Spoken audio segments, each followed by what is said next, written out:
first I said that I love you when you ain't seen that shit back. It's kinda hard to just trust you when both your feelings don't match. Got me showing less emotions, I don't wanna get attached. Once I give you my word, I swear it ain't no going back. Once I give you my heart, you better keep that shit intact. Instead of no words, girl, I'm just here stating facts. You want me to take you back, I want you to take me back. You want me to take you back, I want you to take me back. So tell me, is you gon' ride out when the chips fall? I seen too many people leave when they get hard. I'm tired of going back and forth when we pissed off. Most of my friends done went through it and they stood tall. Hey, Chantel. They gon' try and tell you what they think is good for you. Whole time they was plotting, man, I wish they was for you. You gotta watch your back, your front, your side, they did slow you. I gotta watch my crown, cause from birth I've been royal. And I'm from the soil. Keep it on volume off. Yo. Too strong. If you want to talk, they can't hear us, right? No. Okay, I'm not doing them on my phone. I understand that, but I was just asking you. I found it last week, but I can't remember how I found it. The live. Let's see where I wasn't on live. I say me. I was on live. Go to and then it says store, post story, but you know you going live. And make sure they can't hear what we talking. This is like some. Man, it's cool. Less emotions, I don't wanna get attached. Once I give you my word, I swear it ain't no going back. Once I give you my heart, you better keep that shit intact. Instead of saying no words, girl, I'm just here stating facts. You want me to take you back, I want you to take me back. You want me to take you back, I want you to take me back. So tell me, is you gon' ride out when the chips fall? I seen too many people leave when they get hard. I'm tired of going back and forth when we pissed off. Most of my friends done went through it and they stood tall. What's up, Charles? Always in the building. Whole time they was plotting, man, I wish they was for you. You gotta watch your back. Hey, Charles, y'all share this on Instagram for me. Hey.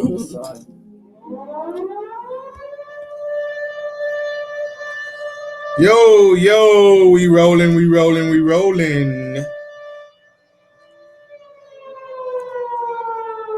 Yo, we are in the building. Welcome again to another episode of the Freight Trapping Podcast. Yes, sir. Yes, ma'am. I'm your host, Mr. James Roberts. And I'm your girl, Tawana Roberts, a.k.a. the Queen of Dispatch. And we in the building today, man. Can you handle this for me? We in the building today. We have a interview with a corporate. Let me do this. We in the building. We I had to get my Instagram on. We in the building with a corporate dispatcher. As y'all know, this is a podcast for the truckers. And so the thing about having brokers and dispatchers on and all of that is for the truckers to get a better understanding of where dispatchers come from, where brokers come from. And so, and also to give broker and dispatchers an insight from where a driver come from. Because I've been on all sides of the fence. I've been owner operator, I've been company, and so at the end of the day, I think I got a little bit of expertise being in the industry for almost 20 years of what it takes to do both worlds. And so at the end of the day, today we have a young man. He's in corporate dispatch. And of course, you guys know that I don't never divulge where my interviews, where they work or any of that, because I work for a brand, they work for a brand. And so at the end of the day, if you don't work for yourself, I don't get that away. Integrity. And so at the end of the day, we have a corporate dispatcher, Mr. AJ Carter. What's up, man? Yo, what's happening? Not much, man. Chilling. What's going on? Man, we here on a Sunday afternoon, man, Sunday evening, just enjoying ourselves, man. Made it through that week. Yeah, Last week was a rough one, man, and so pretty rough. we just sitting here talking, gonna do what we gonna make it do, man. All right, And so I thought you were gonna be a little bit more kickback than that. man. You can't see everything, man. But trust me, I got on some PJs and some Crocs. I'm comfortable, man. Nah, I'm talking about that stick. Man, because I can't go out my garage, man. I had some stuff doing in my garage, man. I couldn't go out there. Trust me though, one got blowed yesterday. Trust me on that. I had the one you put me on, that leaf. Yeah. That's my favorite right now, boy. That is my favorite. Boy, if you, I can never smoke a whole one of them. Yeah, so if you smoke the whole thing, you's a bad boy. Hey man, me and my girl, man, we both. Oh, okay. Well, since both of y'all toking on it, then you might be all right. Oh yeah, man. We got plenty of time to smoke that, man. We ain't never in a rush. Oh yeah. I know that's right. Well, welcome to the Freight Trapping Podcast. This is my beautiful wife. Hey. Appreciate y'all for having me. Yes, sir. Thank you for coming on and being our guest on today. We appreciate it, and we just ready to bless the people. That intro song, by the way, was Between Love and Hate, and that was ISO Indes. I always give underground artists some shout outs. Hey, Sister Sharp, there go the two Sharps, they in the building. I like to give a driver something new to ride to. So that was just Between Love and Hate, ISO Indes. So before we get started, you want to say something? No. Before we get started, well, we already started, but Mr. AJ, just give the listeners and people who may be listening to this later on a little insight about you, your career, where you started from. Matter of fact, if you work somewhere else before getting into the transportation industry, start right there. Man, I did UPS ground. I was there the bulk of it. I started out there, man, from I was like 18. I stood around there for about as long as I could, man, just learning the ins and outs. Once I finally made it to that feeder department, man, things just seemed a little bit different because I really didn't understand how things move from A to B, in such a sequence that they did. Just like the average Joe, I order something and they tell me it's gonna be in 3 days. Okay, I'm looking for it in 3 days. I didn't know about how many different avenues or steps that it took before it actually got to me. I just knew it was coming. I didn't care how I got there. I just knew it was coming. But once I got in there, man, it kind of opened up a little bit for me, and it just made me a little bit more curious, I guess you could say, about how things moved around in the country. How can it get from Canada to freaking Florida in 3 days? It just opened up another world for me, and I just started kind of like looking into that, man. And then from there, this is where I'm at now, the company I work for now, man. And the rest of the stuff that I learned from them, pretty much the background laws, I knew some of the stuff, but I didn't know a lot of it. I didn't know about how long a driver could be on the road, because that was never something that I had to really deal with when I was at UPS. That was just pretty much easy. We had sleeper teams over there, man. You had 2 guys leaving from here to go to Pennsylvania in 3 days. They just split it up. So I didn't really have to worry. It wasn't really a law thing that you had to worry about when it came to them versus where I'm at now, where, driver can only be on the road for so long. He run out of hours. I mean, we got to figure something out for him because he has to pull over. He has to stop right then and there. He can't go no further. And, learning about, the weather events, how all that stuff goes into play, the amount of time that they had to have off. Before you get too deep into that, you going over into my questions. Hold on. My bad, man. My bad. Man, I'm trying to. I know. It, man. Hey, look here. Let me tell you something. When we say that we gonna have you guys on here for 30 minutes, man, but once you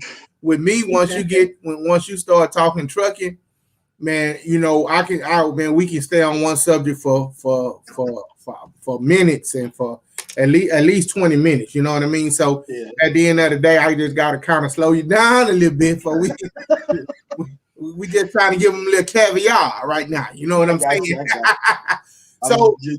so before you hit UPS was your first transportation, your first experience in transportation?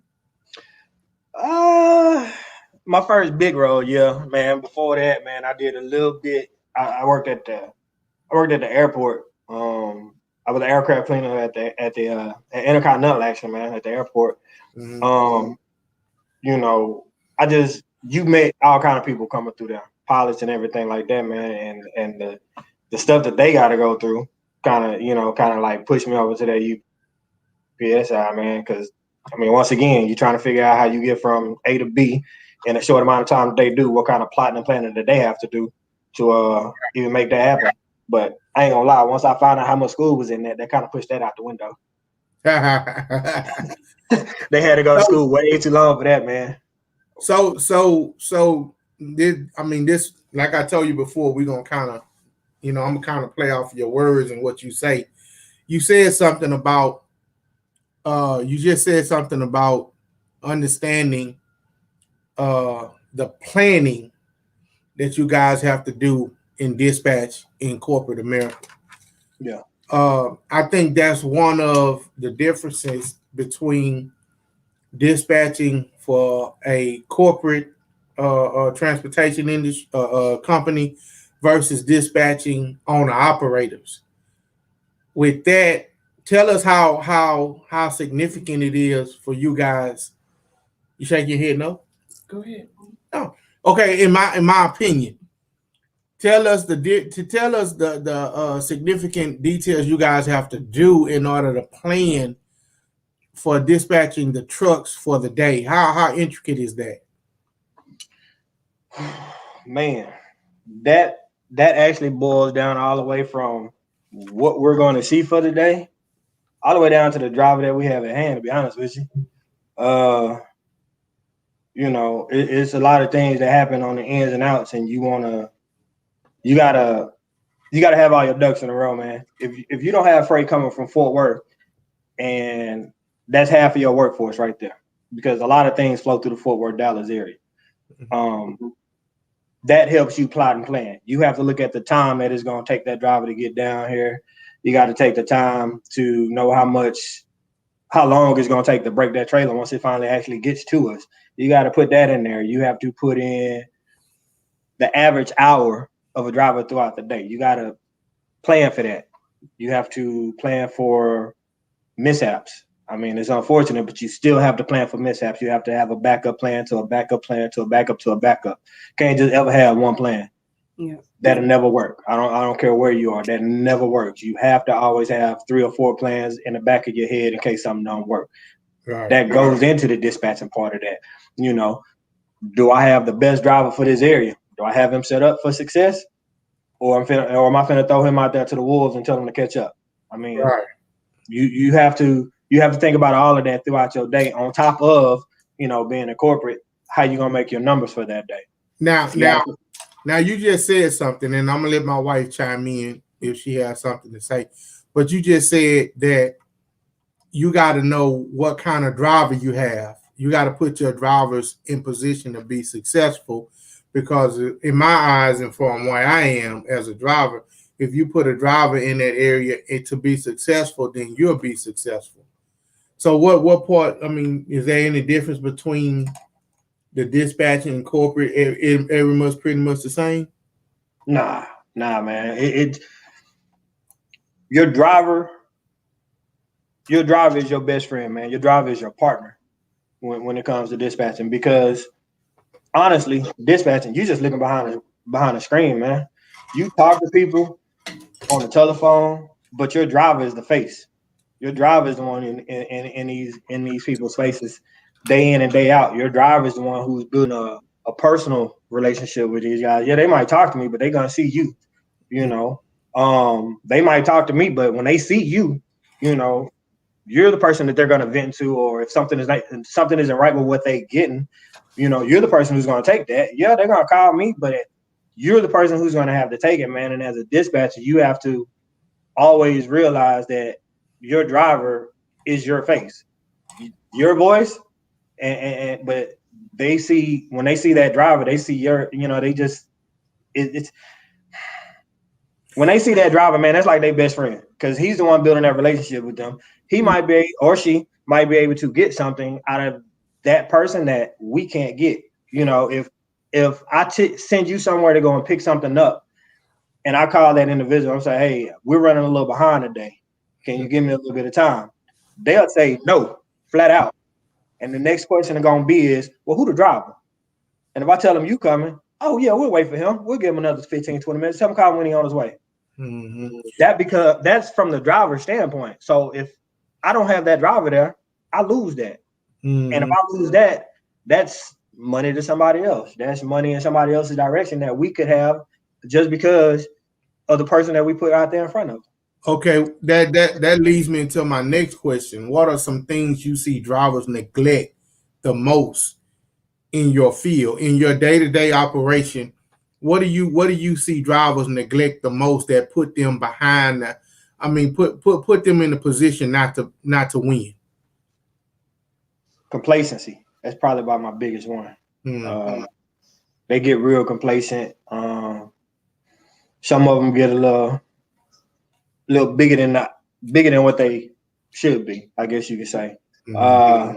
You might send a driver to one place every single day, and he gets that one caveat that's like different from out his day, and his whole day is gone, man. It just ruined his whole day because he has to do something out of the way or something extra from what he would normally do. They get complacent in that, or it's one of those things where change is probably the next biggest thing. They don't like change at all. I don't care what it is. It could be the tablet, it could be a handheld, it could be they shut this route off for the day and you got to go a different area, man. It's just change, period. These guys don't like. I mean,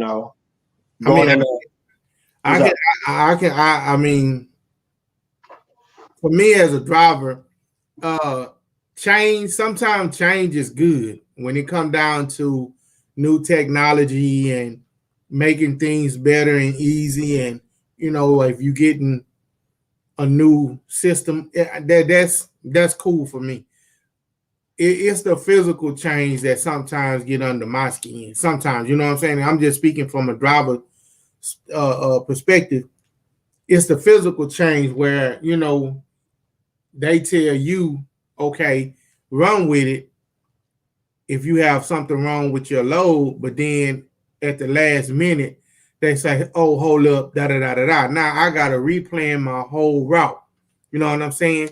But to backtrack a little bit on what you were saying, I constantly say on the podcast that as a driver, whether you're owner-operator, whether you're working for corporate, wherever you're working as a driver, you are customer service when it comes down to, getting a load, picking a load up, making deliveries, being the face of your company, being the face of the owner operator you're driving for, whatever. You are customer service. And that's why I say that as drivers, we wear many hats. And sometimes, it get kind of a little frustrating, but a lot of drivers don't have that relationship, that customer service in them. You know what I'm saying?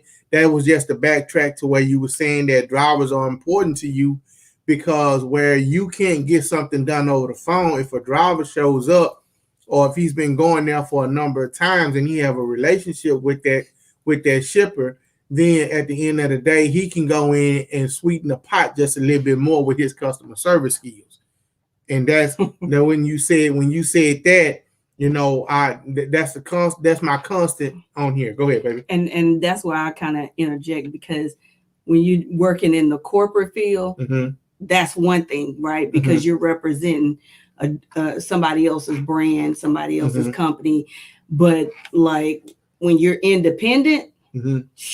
these guys so unprofessional, man. It's crazy. So just talk about some things. Just talk about, well, what have you heard? I would just say this, like one scenario. I had a guy going to pick up a load, Southwest Houston, right? Mm-hmm. And he told me that his ETA would be 3:30. Now I booked this load for him probably around noonish, right? So he said, yeah, I got to go pick the truck up and I'll be there about 3:30. Now I'm like, okay, cool. Everything is clear. I'm good. He good. The broker good. And then all of a sudden about 4:30, right?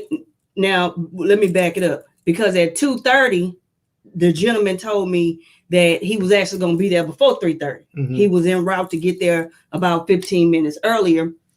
And then about 4:15-ish, I would say, the broker called me and was like, hey, I just called Paul. And he said that he wasn't going to be here until 5:30. 5:30, I'm like, 5:30? He was like, yeah, I just told him don't even worry about it, right? Right. So I said, okay. And I said, well, give me a second. Let me call him on three-way. I say, because we really want to service you guys. We really want to, get this load picked up for you. I said, what's the latest? Can we pick it up? He said, well, it doesn't matter. He told me he'll be here at 3:30, right? So I say, well, I was, being real cool with the guy. And he said, okay, Miss T, go ahead and call him. So when I called the driver and, had the conversation with him, long story short, the broker went ahead and let us still pick the load up on the strength of my professionalism, on the strength of, I ran several loads for him in the past, but he really didn't want to be bothered with the driver. A lot of these brokers, see, it's different in corporate because a lot of times when you work in a corporate side of the business, a lot of these guys are on manifest, right? They run a route. Y'all have set clients y'all service on a regular basis. On the independent side, it's not like that, especially if the authority is new and the carrier is trying to build their name up in the industry. And then here you are, the customer service side of it, which is the dispatching side, trying to help them build a name for themselves, but also build a name for yourself and your business. And a lot of times the brokers don't want to talk to the drivers. I've had drivers call me and say, hey, I want to get this load, but they don't want to talk to me. They want to talk to you. So it's not always the same. You know what I'm saying? Well, be honest with you, we deal with that. We do it all the time, actually, especially when it's stuff like what we just had with these weather events. Because it's harder for us to be able to move stuff, in a timely fashion that we say that we'll move it. So yeah, they'll go to an outside company to get them to help us get the freight down, help us get everything moving and everything. But one of the hardest things is it's not actually dealing with them. It's actually dealing with the people that they work for, because you can never get in touch with them. That's one of the hardest things right there. You can never get in touch with those guys, and you have to jump through hoops. Time is an issue in this business. Everybody understands that. If it doesn't move on time, it's going to cost you somewhere. Yeah. If they treated that just like a brand of its own, it would be a whole lot easier. Yeah, and and what she was saying was, and that was going, I was going to let you guys kind of, because I was going to kind of ask my wife and you, what do you see are some of the kind of differences and similarities between dispatching corporate and dispatching independent? Because what I've heard, just one thing I've heard was the fact that you dispatch drivers and you deal with multiple drivers and you kind of have a set route, pick up, delivery route. But whereas with independent, you kind of let the driver tell you what time I'm gonna be there. You know what I'm saying? Give you an ETA of delivery point and all of that kind of stuff. So I was just kind of wondering, what have you heard that's kind of a difference between the two? Well, it's not that they always get an option to tell me what time they can pick up a load. Typically, it depends on if it's a same day pickup, right? So like if especially like I have built relationships with so many brokers, they may just, hit me up and say, hey, T, I got a load real quick, picking up out of such and such going to here. Can you catch this load? Well, in those situations, yeah, they're going to have to work around my carrier schedule because you call me out the blue. But if I'm planning a driver's week out, then we know, okay, this load you're picking up on Monday morning, you need to be there at 7:00. So it's not necessarily they tell me. But like once they pick it up, they give you an ETA of delivery time what the destination is, right? Well, the load when you're independent, they again the broker is going to tell you this load needs to be picked up Monday at 7, picked up out of Houston, Texas, going to Aurora, Colorado, needs to be delivered there no later than 12 o'clock Wednesday. Okay. So we know, from how the load is presented to us once we, secure it. Yeah. How y'all run it, AJ? Same way.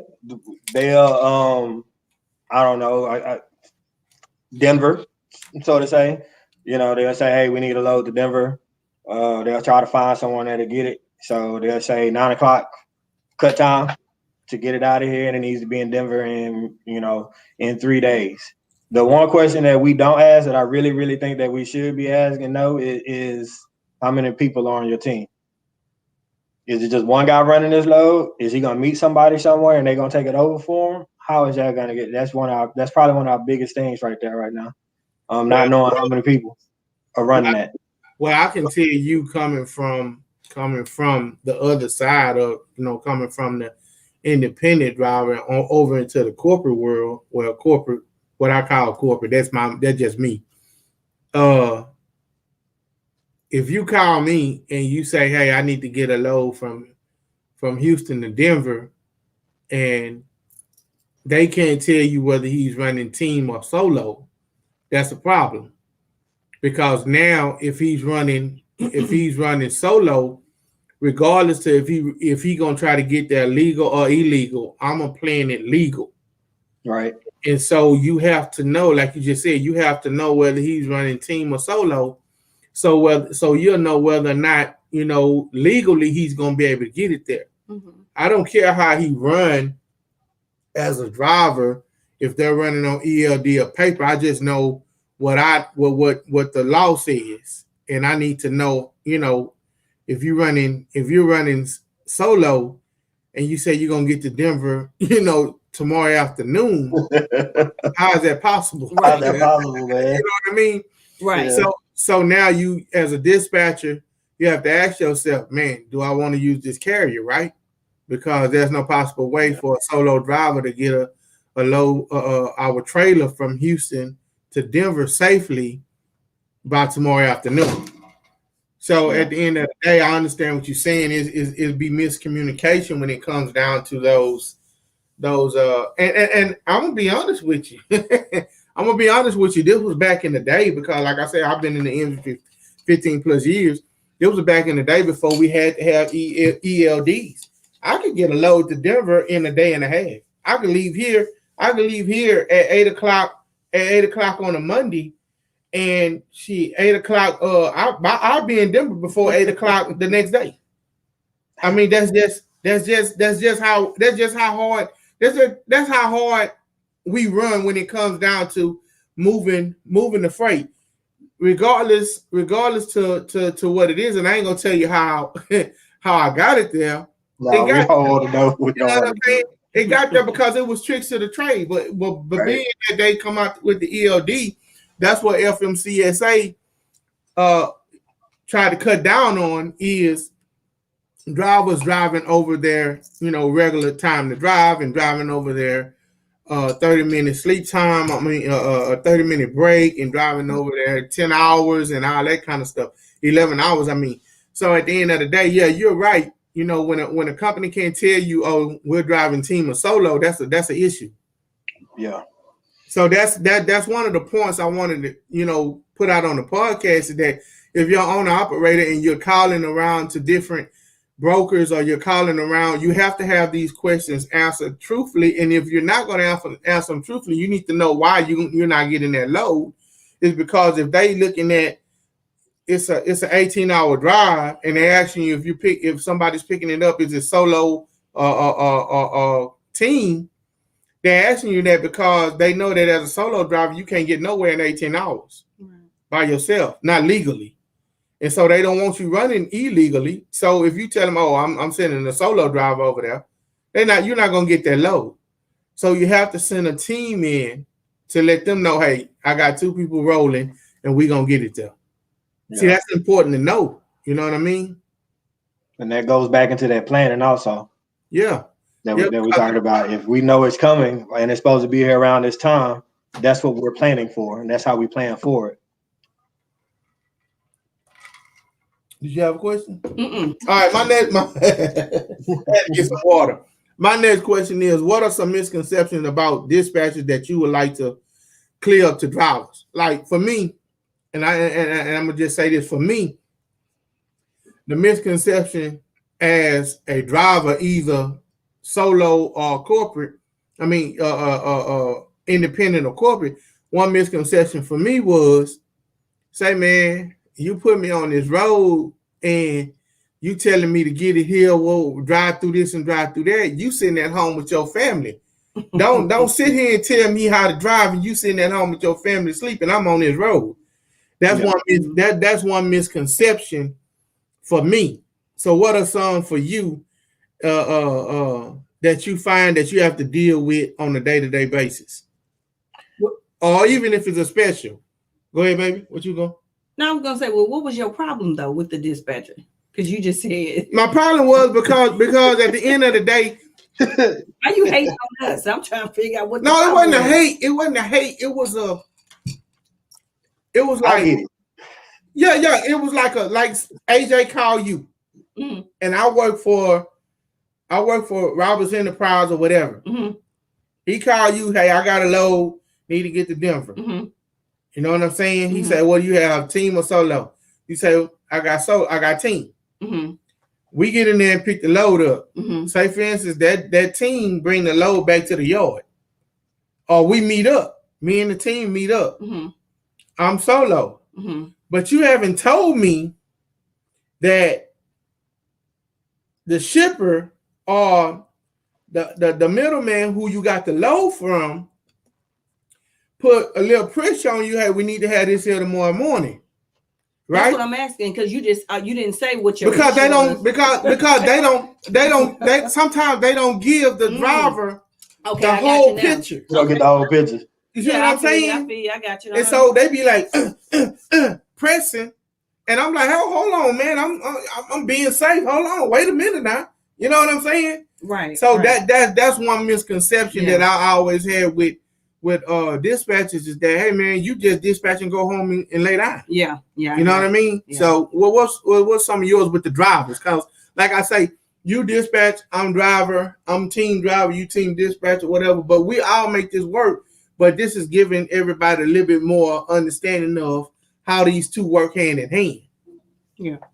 I'll be honest with you, man. The biggest one is trust. That's a big one right there. A lot of the guys don't feel that the dispatchers trust what they're doing and vice versa. Yeah.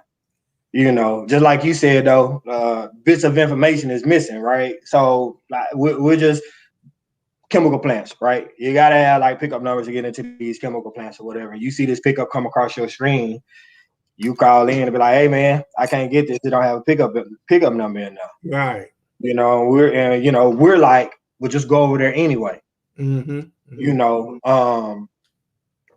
want to bite back, man. They don't have a pickup number. I ain't gonna get nothing out of this no way, man. Why you gonna send me over there anyway? This is just gonna be a drive run. And the dispatch is like, just go ahead and go knock that out for me. Leaving out bits of information from that. Me personally, as a dispatcher, I'm not gonna sit up there and say, well, I told you to go over there. You need to go over there. That's not me. That's not my style. I want you to say, hey man, it ain't got a pickup number in here. Just roll over there anyway. Ask for such and such, and if they don't give it to you, they'll give it to you. If you get it, okay, great. If not, no biggie, no harm, no foul. But the driver didn't trust me enough to roll over there and just say, okay, whatever. I'll just go over there and do that. And then vice versa, though. As a dispatcher, I probably should have led with a little bit more information to give to this driver to let him or her know what I'm thinking or what's going on through my head.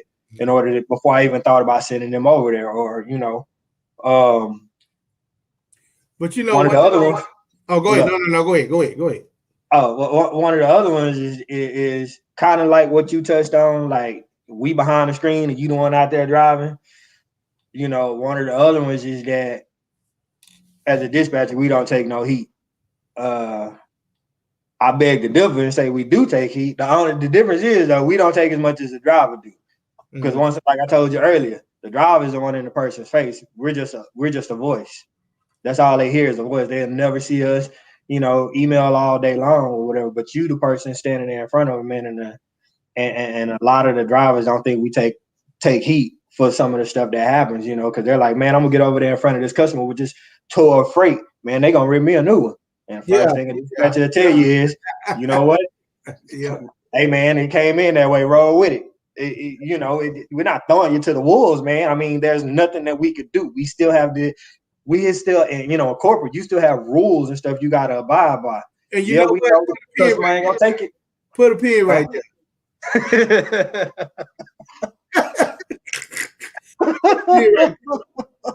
Bro, when I be at work and I go in, and most of the guys know me when I go in. I'm there 30 minutes early, 15 minutes early to do whatever, see whatever it is.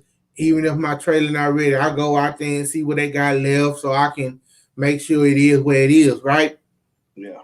The most thing I hate is when they let those guys load my trailer with a smashed pallet that they know they gonna say, we don't want it, bring it back. Now I gotta try to figure out how to put it back on the truck so it won't fall over on the rest of the stuff I gotta pick up. And now I gotta try to figure this out, man. I mean, one time, bro, I had a load of cement. And you know that them cement bags, sometimes they don't. What happened was it had burst. And so now they reworked the pallet. So now it's not wrapped the way that it came from the shipper. It's wrapped the way the dock wrapped it. And it's not as tight. Nah. So ready to fall apart. That's in the nose. It's in the nose of the trailer. So now I got all this other stuff that's tall that I can't really see. It's in the nose of the trailer sitting like that.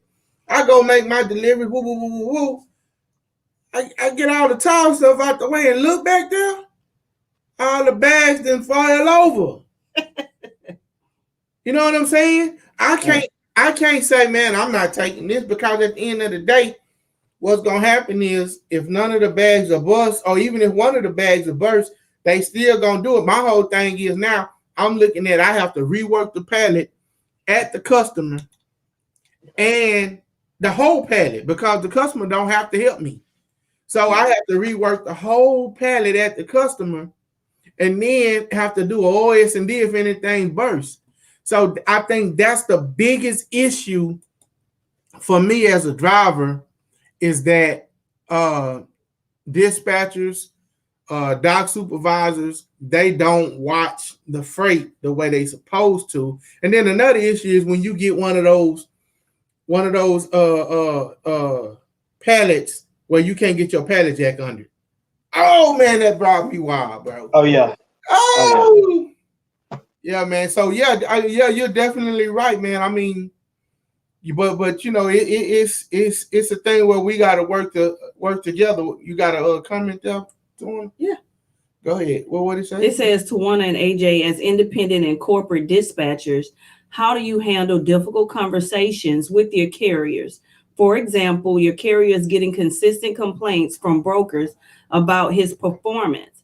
Mr. Roberts, as a professional driver, what is the best way for dispatcher to approach difficult conversations with grace? Oh, I can handle that one for you. I follow just one simple rule, and this is not just a work thing. Everybody is different. What you gonna say? Yep. Nobody is the same, and I'm not gonna approach you any differently. I'm not gonna come yelling, screaming, fussing, fighting with you. I'm gonna come talk to you as an individual. That's the only way. If I can't talk to you as an individual, if we got to yell and fuss at each other, then we have no business dealing with each other. We have to be able to talk to each other. It doesn't matter if you're mad, I'm mad. If we can't sit down and have a civil conversation, then we don't need to have a conversation. And I'll do that anywhere at any point in time. It's not just corporate America. That is just personal as well. When it comes to the carriers, it's the same thing. because it's all a business. And that's how it has to be approached. You don't want to lose business at any point in time, and you don't want anyone messing with your business at any point in time. Just talk to them like they're people. That's all you got to do. If you're not willing to listen, then you don't need to be the one talking to them. You need to go let somebody else handle that situation. You need to be able to listen as well as talk. You have to have both of them in there. You can't just have a conversation, a one-sided conversation at any point in time. Right. Go ahead. You was going to say something? Well, and Sophia asked the question, and when she said, for example, your carrier is getting consistent complaints from a broker about his performance. But there's so many different scenarios when dealing with these carriers on the independent side. As far as like he said, you just talk to them with respect, just the way that you want to be spoken to. But I've also noticed the difference for me is that I am the, CEO and owner of my own company. So regardless if I'm talking to a carrier or not, you're going to respect me, period. And I have let go a carrier who had 6 dry vans that we dispatched on last year. I worked with this person for 6 months, but one thing I'm not going to do is I'm not going to let you handle me any kind of way. I don't care who you are, because I'm a firm believer, just like God blessed me with you, he'll bless me with somebody else. And I think that's just probably the only difference when dealing with corporate and independent, is because you get to pick and choose who you work with. Whereas if you are in corporate, these are that company's clients. So you still have to be respectful. But I was very respectful with that carrier. And, even to this day, they steady call me, want me to work with them. But I just rather keep the relationship that we were building in a positive light versus the business side of it. But that's the only difference, is that you do get, if it's a constant headache as an independent dispatcher, sometimes you do have to pull away from those carriers. And sometimes your best bet is to build a relationship with the broker, because brokers and dispatchers work really close together. So I would rather not burn a relationship, honestly, with my brokers than on the carrier side, because some of these carriers can be a really, really pain in your butt. And sometimes you gotta let them, you just gotta walk away.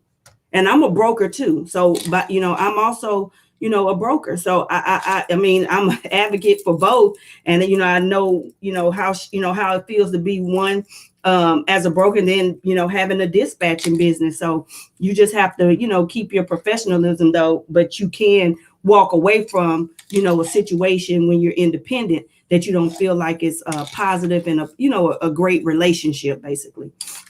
And for me, you said, how do you, as a dispatcher or broker, how do you handle having a difficult conversation with a driver with grace?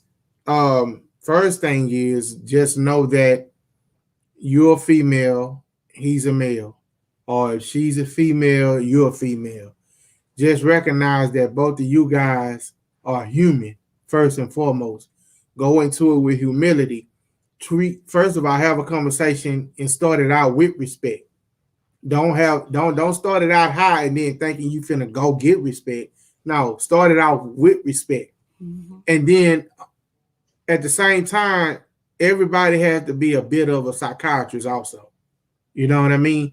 You also have to be sort of a sounding board, sometime for the driver and and I found sometime for the dispatcher.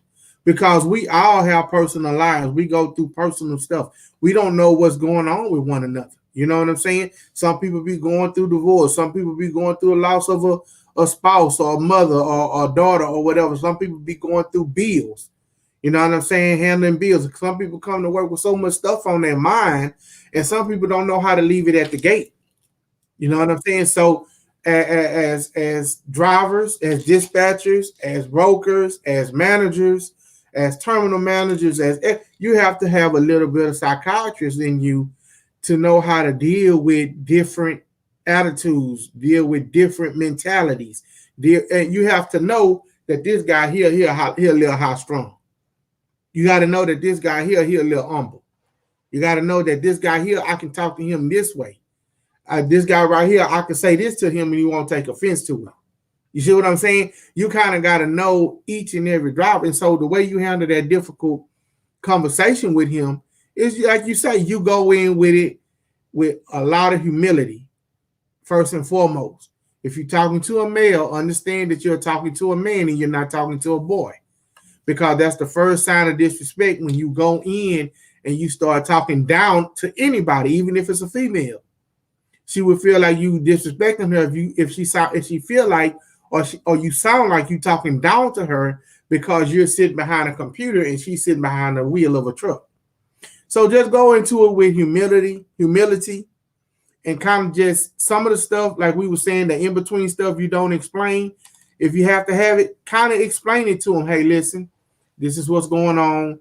A, B, C, D. Some of the stuff you at first you probably didn't want to explain. But now that y'all have to have this difficult conversation, once you explain to a driver, hey, this happened, that happened, this happened, that happened, and I needed you to do this. If I came to you the wrong way, hey man, my apologies, but there was a little weight on my back. I didn't mean to put it on you, but this is what's going on in between. So let me know if you can do it or not. If you can't, no hard feelings or whatever. But just have a little bit of humility about it. You know what I mean? When you're dealing with a difficult driver, and know how to go and know who you're dealing with. No, that's how I answer that. That's how I answer that. I hope that answered your question, Ms. Jenkins. So we're going to move on to the next question. How many different titles do you have to deal with each day at your job? Like, say, for instance, you got to deal, like I heard you say, you know, we got people we need to answer to. You got to deal with the terminal manager. You got to deal with a dock manager. You got to deal with a dock supervisor. You got to deal with the driver. You got to deal with the shipper. You got to deal with the dock worker. Then you got to deal with the individual customer. So how many people do you deal with like that on a day-to-day basis? Oh man, that's I don't know. You got other dispatchers you got to deal with. About to say, man, you up there in some numbers, man. And, to be honest with you, man, you dealing with everybody from a CEO all the way down to a dispatcher or hell, just an angry customer or just somebody at home, man. You dealing with all kind of people and personalities on top of that. Mm-hmm. It's not necessarily how many people that you deal with. That's the kicker there, man. It's the temperament of the people that you're dealing with. That's the biggest kicker. Right. You got, because some people understand what's going on, and some people they ain't trying to hear nothing that you saying, man. It's really not about the title, pretty much. It's more about their temperament, and some of them, man, just like you were saying a minute ago, that humility, they don't have it at all. That first word out of that conversation from them, it's enough to set you off, but you still have to be humble yourself. But when you get ready to step into that arena, yeah, go ahead. Facts. That's it. Yeah. Sometimes I don't envy, being a dispatcher at all. I don't envy, dealing with different personalities. I don't have. I mean, I probably could, but I know everybody at some point, like I say, has a breaking point. But at the end of the day, it's just, bro, it's just hard when you're dealing with, 200 drivers, 150 drivers, 105 drivers. Then you have 80 dock workers or 60 dock workers, and then you have 6 or 8 supervisors on the dock. Then you're dealing with 4 or 5 dispatchers. Then you're dealing with customer service in the back, running back and forth. Then you're dealing with your terminal manager trying to figure out why this had happened, why that didn't happen. And I'm just like, bro, I got more peace of mind in my truck. I never want to be a dispatcher. And that's not saying nothing about the dispatcher, because at some point, you would have to have that. If you're thinking about climbing the ladder, you would have to have that experience so you'll know what's going on in that arena. But at the end of the day, I mean, that's why I've calmed down over the last 8 years.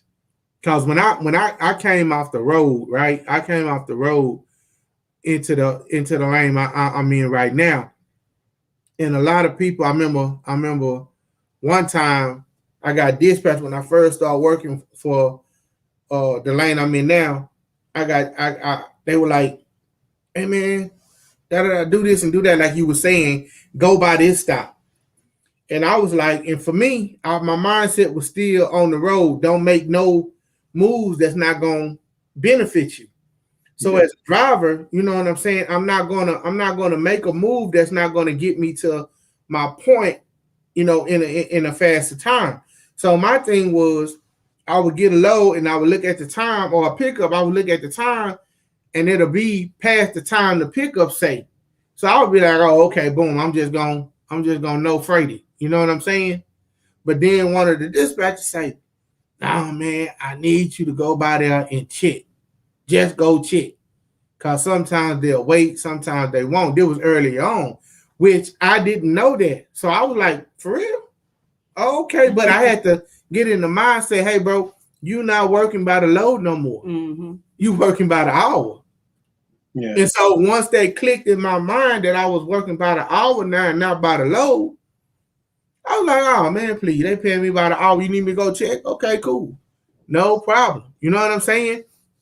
And now I understand where that come from. And now it ain't no issue. You know, shoot, okay, I went check. Hey, they closed. Okay. Boom, as long as you check. And so that's that, and some drivers haven't picked up on that yet. You know what I mean? And so, but I picked up on that, and it was all good. That falls back on the dispatcher, man. You gotta. It's all about how the dispatcher approaches and how the dispatcher is looking at the screen. If the dispatcher can see what's going on, you know, because all we really doing is looking at the screen to begin with, then you kind of pick up on that. Like, you know, the whole point of the dispatching is, once again, back how we first started this, was plotting and planning. If I see you going by somewhere, I'll give you the pickup to go do. Hey, man, before you leave this area, hey, go knock this pickup for me. You know, see if they're over there. You know, if you can, you can. If you can't, you can't. But that's one of those kind of things where you just have to talk to the person. You know, it doesn't require yelling and nothing like that. Like, hey, man, I told you to, no. Hey, can you go do this? That's a yes or no question. If they say yeah, okay, great. If they say no, okay, still great. Let's see if they got the other driver over there that could do it. You know, you got to approach people better than what we've been doing, man. So reason why I'm laughing is because I used to be in the truck, right? And I got 18 pallets on my truck, and I done made 2 deliveries, right? So on the 48 footer, you know, you got 22 spaces. On the 53, 26. So they know I'm in a 48 footer. They already know what's on my trailer. They know how many pallets on there. This is my mind. They know what's on my truck, right? Man, as soon as I make that segment, it be like, and I look at it, and I be like, man, that's right there. But they know I can't get this.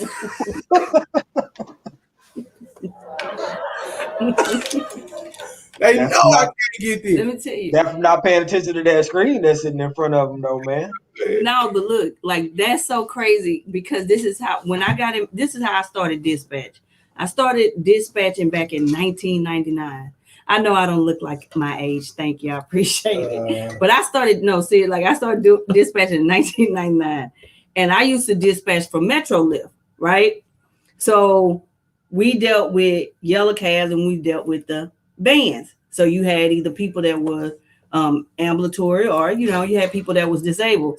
But boy, I'll tell you, it just brought back memories when y'all said that, because I used to always, like, once scheduling, catching a hot pickup. I'm like, hey, 357, where you at? I'm over here for 7500 Fanning. What's up? What you want? Man, I got this pickup right there at 7431 Fanning. I need you to pick them up. I can't get it, Miss Roberts. I can't get, well, they ain't called Miss Roberts back then. I can't get it. You gonna put me late on my schedule. You gonna put me late on my schedule. But they used to get mad. And I'm like, I don't catch that. I'm like, look, I'm gonna go ahead and I'm gonna pull one out for you. I get let me catch that 5600 Kelly out for you and put it up. Now you want to take the one right by my house? You know I go check on my kids every day around 5 o'clock.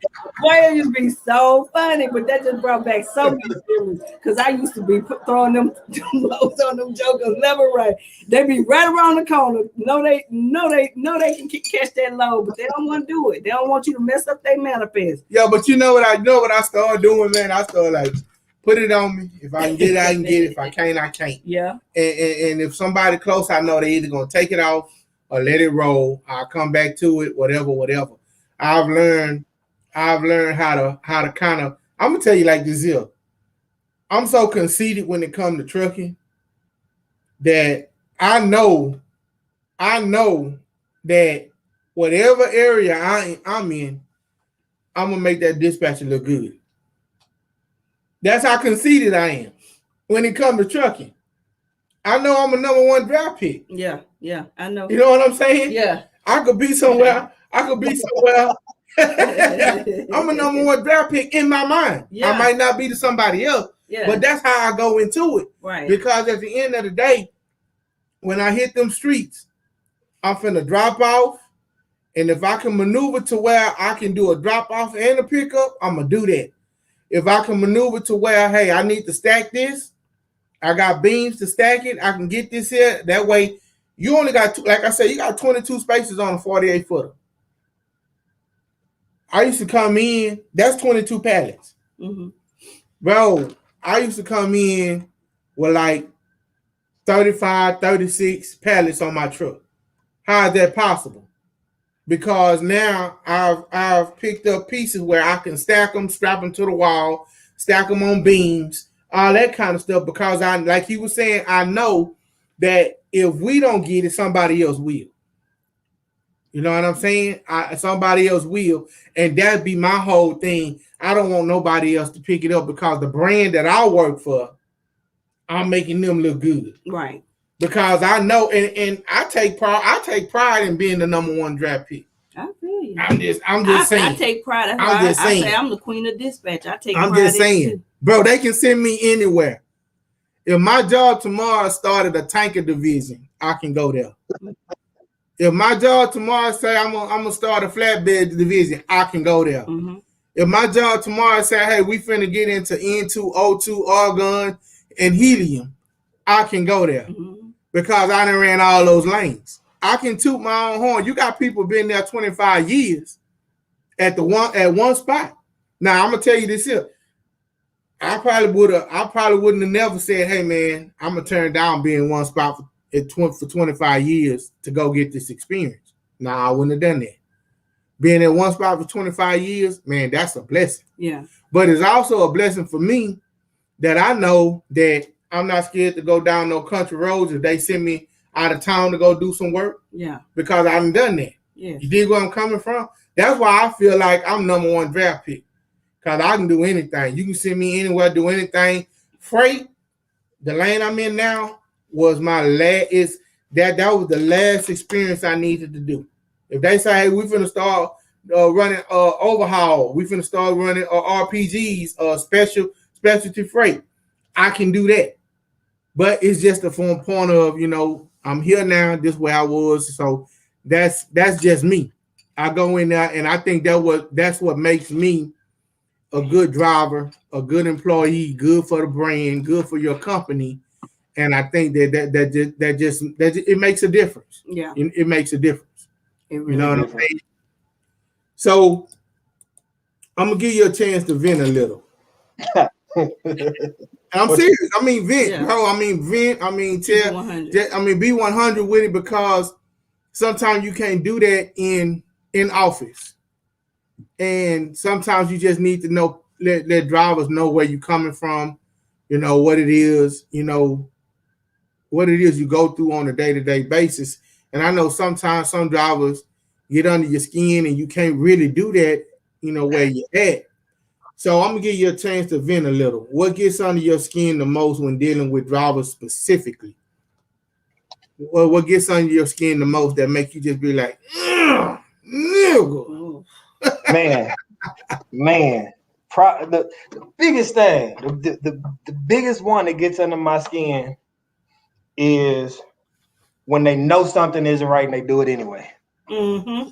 That's the it's not right and you still go out there and you go do it. And then I got to turn around and get that phone call. That's probably my biggest peeve. Like, you're supposed to be out off the dock delivering by a certain amount of time, and every day I got to walk out there and it's like you just lollygagging. Like, dude, come on, man.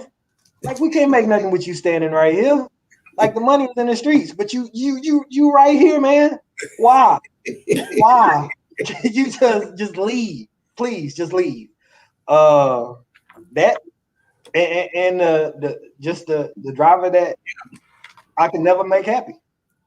I don't care what I could make that the best route ever, and he will still find something to complain about, or she will find something to complain about. Like, man, that's the easiest route ever. You got 3 stops and you mad at me. Why? What you mad at me for, man? It's 3 stops. Like, you get paid by the hour, man. Go do them 3 stops, and then you're gonna pick up a whole lot more. What do you want me to do with that? Like, I just, what does it take? What if I give you 12 stops? That's too much. If I give you 3 stops, I'm still wrong. I can't get a middle here. Yeah, you can't. There's no perfect date. I can just make it as easy as possible. But I mean, come on, man. Like, give me something. If you're mad at me, that's fine. Be mad at me. Let me know that, and let's move forward. Like, you don't have to. You don't have to keep, like. You don't have to brand it in there, man. You don't have to keep poking. You don't have to do that. Like, Right. If they would just realize that I don't care nothing about the title, I can care less about it. I really, I don't even use it to my advantage. To be honest with you, when I walk out there, I know for a fact that you can't put me behind the wheel of the AT and expect me to get from point A to point B at any point in time, because I can't drive it. Right. I respect what they do. I just want them to just respect what I do. You don't have to. I know that a driver's job is hard. I know that. How hard it is, do I know that? I really don't. I don't. And I'm not going to sit up there and pretend that I do. But at the same time, I need them to not do that to me. Like, disrespect me as a person. You don't have to like the title. You don't. Everybody chose to do what you're doing. I chose to do what I'm doing. I respect what you do. Can you respect what I do? Or if you don't respect what I do, just respect me as a person. And yeah, I'm good with that. But I don't get that. This week or last week, I surely didn't get that. I've been everything but a child of God this last week. I probably still got a little bit more coming. I still got a little bit more coming when I get back next week. I'm that's just what it is, man. I take it. You know what I hate the most, and I'm gonna let you answer that too if you want to. You know what I hate the most where I am now is that I'm such a hustler and I'm such a go-getter that I hate being cut off because of seniority. Go ahead. You gonna answer that? That's rough too. Yeah. You want to answer that? Oh no. Well, it's a lot of things I have. I said just one. I said just one. I was saying just one. Like, you got a laundry list, bro. Like, these drivers, like, they crazy. But no, like, I'm gonna say this is my pet peeve. Now, half of these guys, because when you independent, it's different. Like, most of these carriers, they want their drivers in by the weekend, right? So you've been home all day Saturday, you've been home all day Sunday, and all you had was one job, and that was to pick up that load Monday morning and have it wherever, right? 48 hours later, 2 days later, in a whole nother state. So I had this guy, he was out Saturday, he was out Sunday. He picked up his load Monday morning on time and had the nerve to show up in Winter Haven, Florida, Wednesday late. Why? No. Why? And then he gonna say, man, you know how long it took me to get down here? yeah, I know exactly how long it should have took you. Did you have a wreck? No. Did you have a blowout? No. Did you have to did the truck do anything? No. This is the issue. That's not even my problem. My problem was he got his gal in the car in the truck with him. So that's why you can't get there on time. See, it's a different because now they get to run with their girlfriends, their wives, their baby mama. You running around sightseeing. I look on Facebook, y'all at the beach. Now he hitting at every rest area. he said he had to get his whole 10 hours worth. Remember he said that? He hitting at every rest area. Rest house, man. He back there in the sleeper. It's rocking. Yeah. Sleeper just rocking. That was that. So like, that's my pet peeve. So yeah, so your pet peeve is drivers not being men of their word and doing their job. Doing their job, yep. So I'm gonna take a real quick break right here, real quick, and I'm gonna do a little advertising. Y'all see, we got the Millionaire Freight Trapping podcast. Freight Trapping Millionaire. We got the hoodies. This ain't podcast. This is just not just the hoodies. This is trapping. Millionaire Freight Trapping. These are hoodies right here. Hey man, if you freight trapping and I don't care where you at, corporate America, you're on the road. Hey man, they custom. They made. Thick, they warm. As you can see, you can tell they custom. Look at the tips. You got gold tips, man. These ain't no Hanes, man. They're not gonna ball up on you when you wash them. We got the white. We got the black and the gold. Hey man, get your pre-orders in. Our shipment went like hotcakes. The first shipment went like hotcakes. I had what size do we have left? I would say probably anywhere from 2 to 4X left. I think 2X to 4X left. Maybe a few large. But that's it. They fitted though. We got them. I got them custom, like to be fitted because that's the style. Yeah. Now. So a 3X. If you wear a 3X, you might want to get a 4. Right. You might want to go. Because they look good on you though. They look good on you. I mean, hoodies. And so man, they gonna last you. That stitching on there. That's not no. What do you call it? T-shirt. What do you call it? It's not. It's embroidered. So yeah, it's embroidered. Know it's exactly. So let me get a 3X. Okay, we'll give you a dispatch discount too. So we'll get you a code over there because they on sale for 10% off right now. They like $69 because they are custom made. But we'll fix something up for you, AJ, and we'll get you a 3X over there. Appreciate it. Yeah. So a lot of more stuff coming soon. I got the freight trapping hat on. We also got the hat. We're gonna get the hats with the full freight trapping across. A lot of different things coming, man. A lot of different apparel coming. So at the end of the day, man, this is what we do. Like I said, we not sponsored. We not getting paid for this. That's why I'm not worried about no numbers. I'm not worried about how many people listening. This is just straight from the heart. This is straight for the love of trucking. This is straight giving these youngsters out here that's on the road, man, giving them some advice, just like the week before when we had that big accident down on I-35 in Fort Worth, man. Any drivers, just want to say, hey, man, how do I drive in this cold weather, man? Hey, we giving you game. We're giving you game to these youngsters in the culture, man, in the transportation culture. And so I'm not worried about numbers. I'm not worried about nothing. And let me say this real quick because we have experienced a lot of horrible weather here over the last week in Houston. So for everybody that's listening, you don't have to do it, but if there's anybody that's listening that just want to do anything, me and my husband, on behalf of my company, I am partnering up with McDonald's, and we're gonna feed 100 families next week. We're gonna feed 100 homeless people rather on next Sunday. So if anybody want to come out and meet us and help serve and put that food out there to these people and water, we want you guys to hit us up on our email. You can hit me up on Instagram. I am Tawana Roberts. You can email us at thefreight, FR8 GHT Trappin, TRAPN @gmail.com. If you want to serve in any kind of capacity, we would appreciate it. This is just something I felt, the Spirit told me to do, and I'm doing it. I'm being obedient because a lot of people are suffering right now. A lot of people, houses. I mean, I've seen so much stuff on social media, and God spared us this time because we lost everything when Hurricane Harvey hit a few years ago. So I know what these people are going through. I know what they feel. I know how, this experience is weighing on them. And there are people that have lost everything that's right now laying in tents underneath the bridge in front of George R. Brown.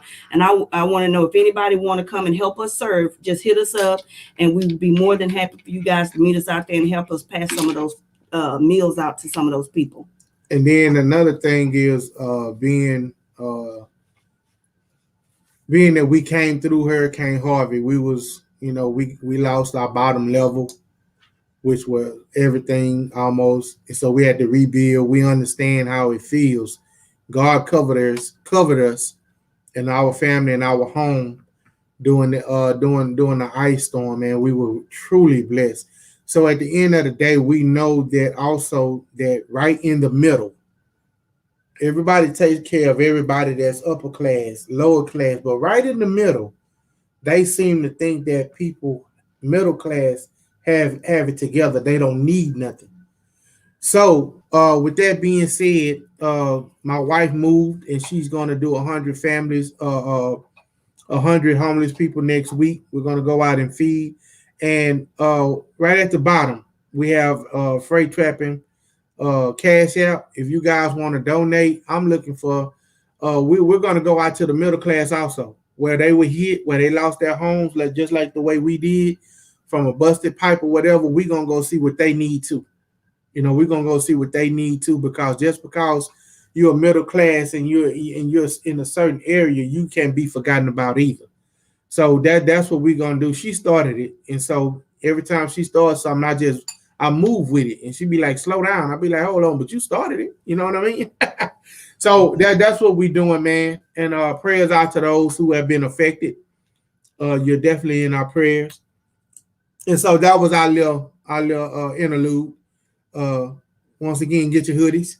So, Mr. AJ, last question. All right. When I came and I met you, I looked at you and I said, man, this dude here eating all these cucumbers. Man, what's going on? So, oh man, don't put my cucumbers out there, bro. Come on, dog. So, give us a tip on how you stay healthy, mentally, physically, in this industry. How do you keep yourself sane, mentally and physically in this industry? Tell you what, man, one of the hardest things to do is deal with people's energy. That's probably one of the biggest things for me, man. And I'll be honest with you, when I'm sitting in that office, if a person walk through there and that's the vibe they giving me, I tell them to leave. Like legit, like you gotta go. Like even if I gotta come walk your stuff to you to get you out of there, I'll do it. I protect my energy at all costs, man. I protect my energy, which is essentially my peace. Yeah. If you interlude, if it looks like you're about to mess with them, you do have to go, man. And it really don't matter who you are. You can be my boss, telling me what to do. I will let you. I will escort you out of the door, man. I can't deal with that kind of thing. It's already a stressful environment, man. I'm not gonna let you interrupt my energy or my peace. That you of all people know, boy, I like them cigars. Like them cigars with the quickness, I finally got my humidor over the Christmas holidays, man. So I keep that. We're not gonna talk about no cigars. That ain't healthy. Hey man, look here. but that's part of your piece, though. That's part of your piece. Part of my piece, man. Yeah. I my cigars and prayer and meditation, man. Essentially on Sundays, man, that is probably the most peaceful day of the week. Peaceful day of the week, man. I don't want to do anything. I don't want to go anywhere. I just want to sit, chill, and relax. That's all I want to do, man. Whatever that entails, man. Even if that entails just sitting there listening to music all day, and that's what it is. I live down the street from the park by the river, man. I go down and walk at that river until I get tired, because of the atmosphere that's over there. So that's pretty much what I do all the time. And my cucumbers, obviously, you know. Hey, and I appreciate you letting us invade your piece on the Sunday. Yeah, it's all good, man. This was lovely, man. I couldn't pass this up.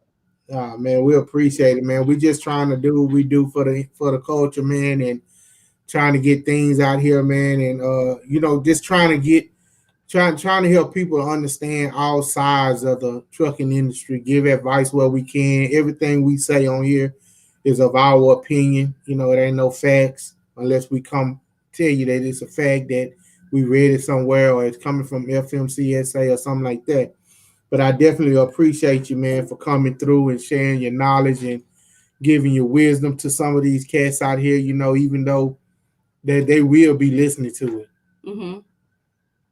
And so, having me. Hey man, we this is the part of the show. I mean, if you gotta go, man, cool. But I'm finna do a little news. I'm finna do a little news real quick before we get out of here. If you want to listen, you welcome to. If you gotta go, hey man, we thank you.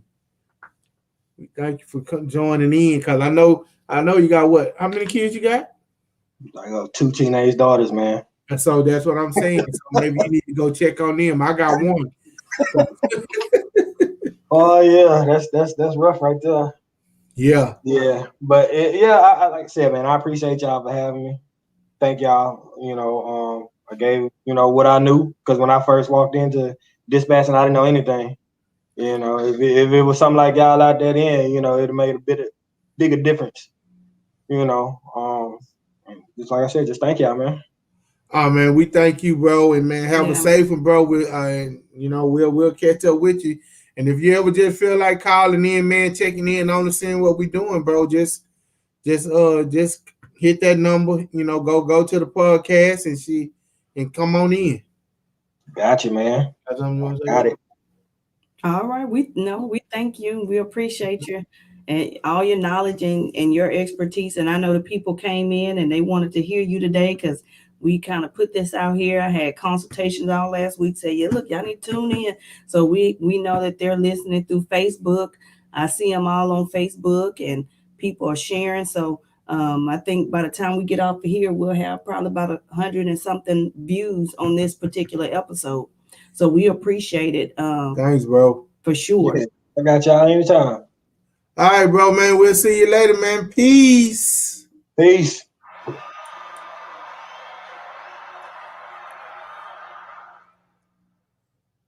All right. That was Mr. AJ Carter. Some dispatching advice and knowledge from corporate America. When I say corporate America, I mean just he works for a Fortune 500 trucking company. And, it is a difference, you know what I mean, between working there and working independently. So he just give y'all some little insight on what they do, so that you can add it to your pot, add it to your pot of gumbo. Add it to your pot of gumbo. It's extremely hot up here. I gotta go. Add it to your pot of gumbo. So, with that being said, I'm finna get into a little news. You gonna check on the baby? Gonna check on the baby? She gonna check on the baby. So I'm finna get into the news.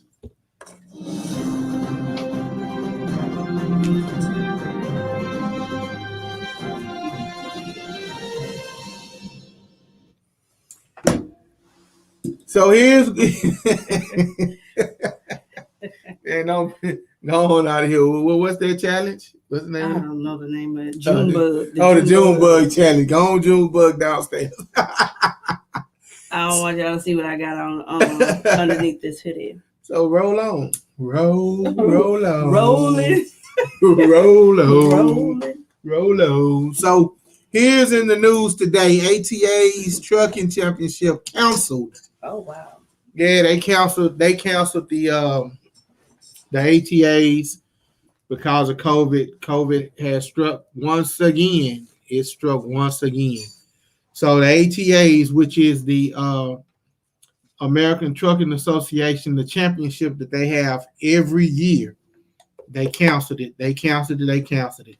So I was looking forward to that. I always look forward to it. It just gives you opportunity to learn about the knowledge and learn about some things that's coming up. Help you brush up on things you may have forgot about, because it also, they have a written portion. And so that just gives you opportunity to, feed into that. Then ATA also, they have a campaign going on, hashtag Water for Texas. Water for Texas. So at the end of the day, what they're doing is they're just calling on all of the people who are part of the association, to donate what you can. And so that they can get water down here to those who don't have water, who need to get their pipes and all of that kind of stuff. Plus, some of the water is, not drinkable. They had some issues with the water when you have something like that go on. When you have something like that go on, what am I doing? Oh, I'm messing up. When you have something like that go on, it just kind of takes a toll on you. You know what I'm saying? It just takes a toll on you. So with that being said, yeah, man, check out ATA. They doing Water for Texas. Water for Texas, ATA. The next thing is, for all of you guys that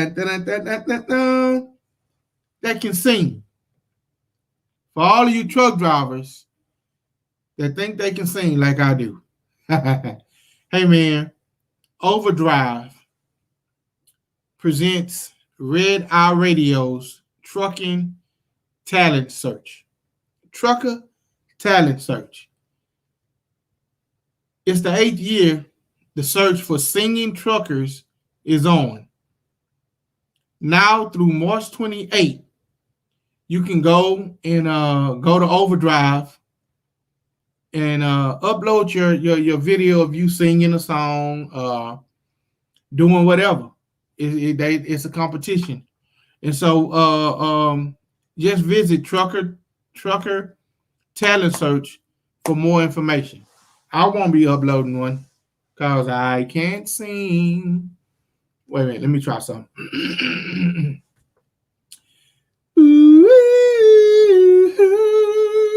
I'm gonna give you no more. I'm done. So that's what I'll be uploading. That's what don't you know no good. No good. Don't you know no good. Yeah, that's what I'll be uploading. But it won't win. It's just for jokes. Kicks and giggles. So if you can sing and you're a trucker, man, go over and do that and get your songs uploaded so that you could try to, win the little competition. The next thing I have is FMCSA extends the period for which states can choose to extend the renewal of your CDL and or CLP and your medical certificate. Because of the pandemic, that's for one thing, dating all the way back to March 2020, you have time. They've extended some time to the states to extend time to you to get your CDLs renewed, get your CLPs updated from a permit to a license, because you right now you have to have an appointment to go in and get all that stuff done. So they've extended to the states And remember, it's at the state's discretion if they want to extend it out a little bit more. So that's one thing that's going on with the permits, with the medical cards, with the CDL and the CLP. Then the next thing, all of those topics came from Trucker News. So if you want to go and subscribe to Trucker News, that's I check out Trucker News and all of that kind of stuff. And so that's just go check out Trucker News if you guys want to just look into that a little bit more. We kind of touched on this in the American Trucker News, company driver versus owner op. So basically what you're looking at is financial liability versus autonomy and control over loads. That was a big conversation between a lot of people was, what's best to be an owner operator or be, a company driver. And it just all depends on your financial situation. It depends on what your love is, because there's no way I'm going to be an owner operator just because I want to go in and make money, just because I want to go in and just drive and get these loads. Because when money is your focus, you lose focus of the safety of what you're doing. Whether it be a year from now, whether it be 5 years, 10 years, sometimes chasing that green dollar, man, it just make you just lose focus. So at the end of the day, for me, I did that. You know what I'm saying? Some people do that later on in their career, but I did it on the front end. I was an owner op, did my thing, ran over the road, whatever. And I decided, hey man, I want to go work, for corporate. And that's just for me. I did what was best for me. And you got to do what's best for you, because I got tired of fighting for loads. I'm not going to lie to you. I got tired of sitting at the truck stops until, my dispatcher told me, hey, I got a good load coming out of such and such. And some drivers will sit there until they get that load they want. But I that's not me, because I never was a driver who stayed on the road. The longest I stayed on the road was maybe a week and a half, almost 2. But I was a 5-6 day out and come home. I couldn't do it, bro. I couldn't do no 2 weeks on the road. I couldn't do 3 months on the road. I couldn't do 2 months. No, I couldn't do that. I had a social life. Only people can do that, those who don't. And those who are retired, who kids are grown. And there is nothing wrong with that. I wish I could, because it was some real things going on out there for people who don't have those responsibilities. I've seen couples out, owner operators running to and fro, bro. They look happy. That's what they can do. But it's just not me, bro. I have a lot of stuff going on. I love being with my family. I love kicking it with my family. I love playing cards with my family. I love all of that. So at the end of the day, it just wasn't for me. It just wasn't for me. But shout out to those who love to do it, bro. Shout out to those who love to do it. And I tip my hat off to you. I just can't do it. So at the end of the day, hey, man, when they say, what do you want, what's the best, company driver versus owner op? It's always good to be your own boss. But guess what? You're still not your own boss. You still gotta have a load there in a certain amount of time, which means that you work for somebody. You can't say, oh, I get it there when I want to. No. If I give you a load and say, hey man, I need it there. It's a Monday at 8:00. I need that load there Wednesday at 6 p.m. by 6 p.m. Guess what? You can't get there Thursday at 6 p.m. No, you got to get there Wednesday at 6 p.m. like I asked you to. So that's still in the form of working for somebody. So that was just some of the conversations that were had throughout the week. Last week was a real rough week for everybody. Let me just vent for a minute. Last week was a rough week for everybody. Some of us were blessed to have God's grace and mercy to cover us, and his hands to just kind of, continuously be on us. And that's not to say that wasn't the case for those who were affected.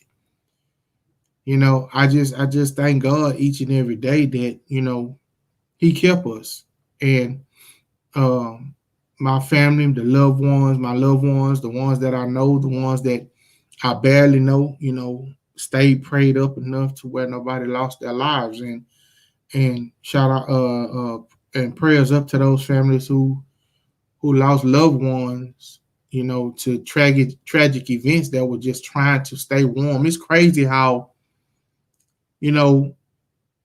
people always said that, hey man, you got to pay attention to the ballots in your home state. You got to pay attention. You got to understand what's on them ballots, because believe it or not, man, they said that ERCOT, which is the commission that controls the energy, electricity, the grid down here in Texas, they were the one told them, hey, shut that off. Shut it off. For whatever reason they told them that, shut it off. And I was mad too.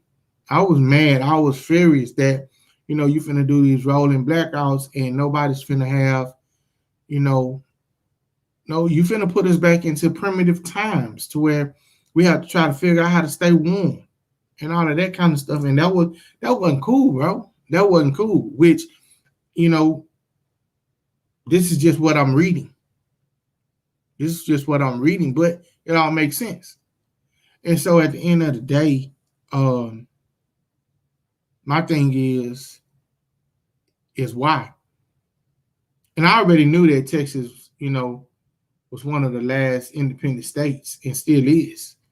And that's why they're not on any federal grid. They're the last state. I mean, as far as electricity goes, you guys probably ready to know that this is the last state that's not on any federal grid. That's why the feds couldn't tell them, no, you can't do that.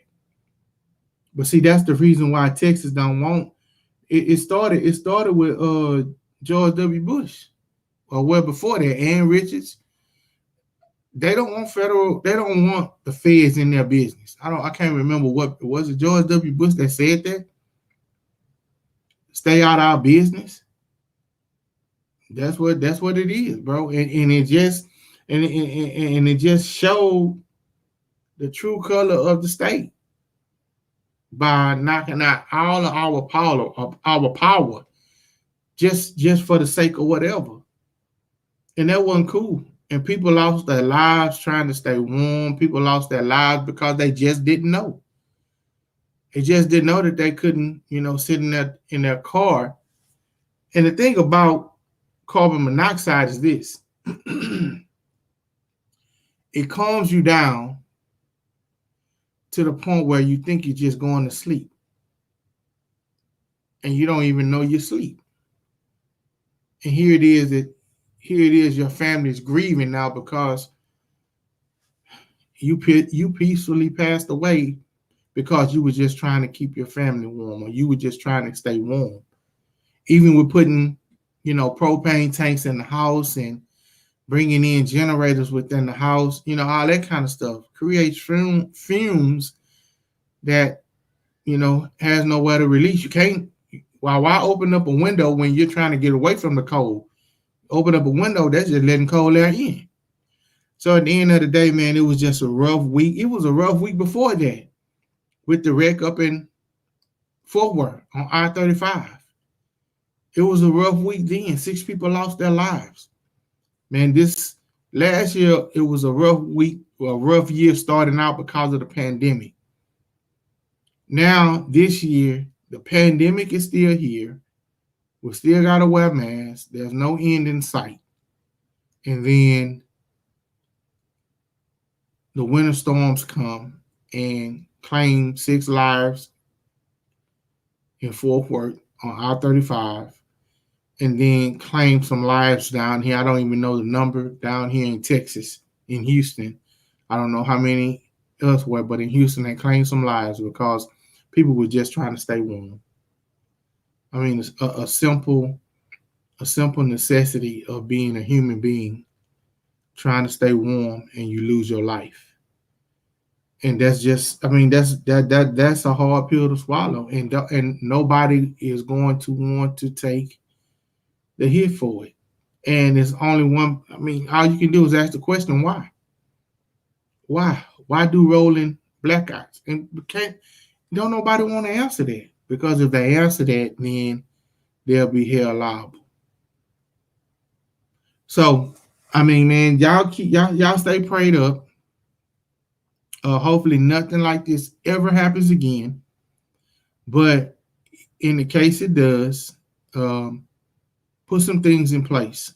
Get you some generators. You may want to change that electric fireplace over to a wood. All you got to do is make sure you got an escape for the ashes to go. And I mean, just kind of prepare yourself. We're thinking about doing some things.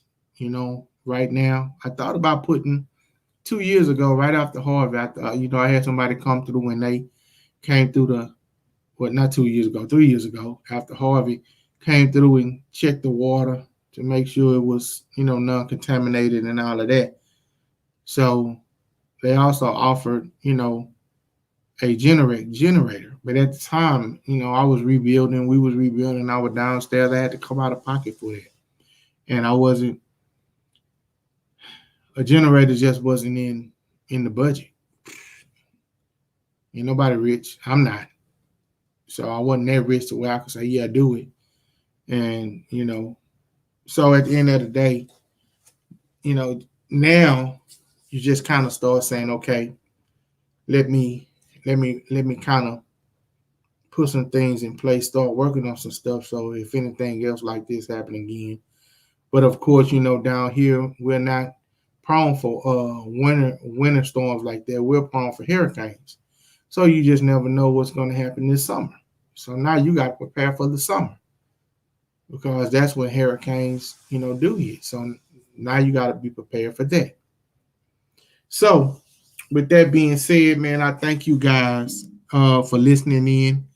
I thank you guys for being a part of this particular podcast, Freight Dispatching in Corporate America.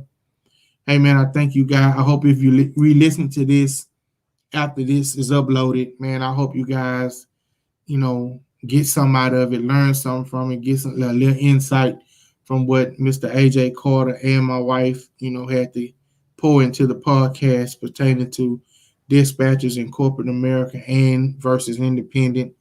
So with that being said, man, I'm going to leave you guys with this. I'm going to read today's energy reading. It says, because you put in the effort to create a more balanced mindset, you are on the way to new understanding, a breakthrough, a release, a breath of fresh air. You're free to imagine a new way. And man, receive that energy, bro. Receive that energy, because you put in the effort to create a more balanced mindset. Because you've changed your mindset. Thank you, Charles. Hey, man, thank you for tuning in, bro. Thank you for tuning in, listening, man. Shout out to you, man. I hope you pray much success over everything that you do, bro. But because you changed your mindset, you're on your way. Because you changed the way of thinking, because you changed something about you, you're on your way. A new understanding, a new breakthrough, a new release, a new breath of fresh air, a fresh wind is coming your way. All because you created a more balanced mindset. So with that being said, man, I'm gonna leave you with Between Love and Hate by ISO Indes. Once again, hey man, you guys stay blessed, stay loved, and keep it 100. At first I said that I love you and you ain't say that shit back. It's kinda hard to just trust you when both your feelings don't match. Got me showing less emotions, I don't wanna get attached. Once I give you my word, I swear it ain't no going back. Once I give you my heart, you better keep that shit intact. Instead of sending no words, girl, I'm just here stating facts. You want me to take you back, I want you to take me back. You want me to take you back, I want you to take me back. So tell me, is you gon' ride out when the chips fall? I seen too many people leave when it get hard. I'm tired of going back and forth when we pissed off. Most of my friends done went through it and they stood tall. See, they gon' try and tell you what they think is good for you. Whole time they was plotting, man, I wish they was for you. You gotta watch your back, your front, your side, they did slow you. I gotta watch my crown, cause from birth I've been royal. And that's from the start.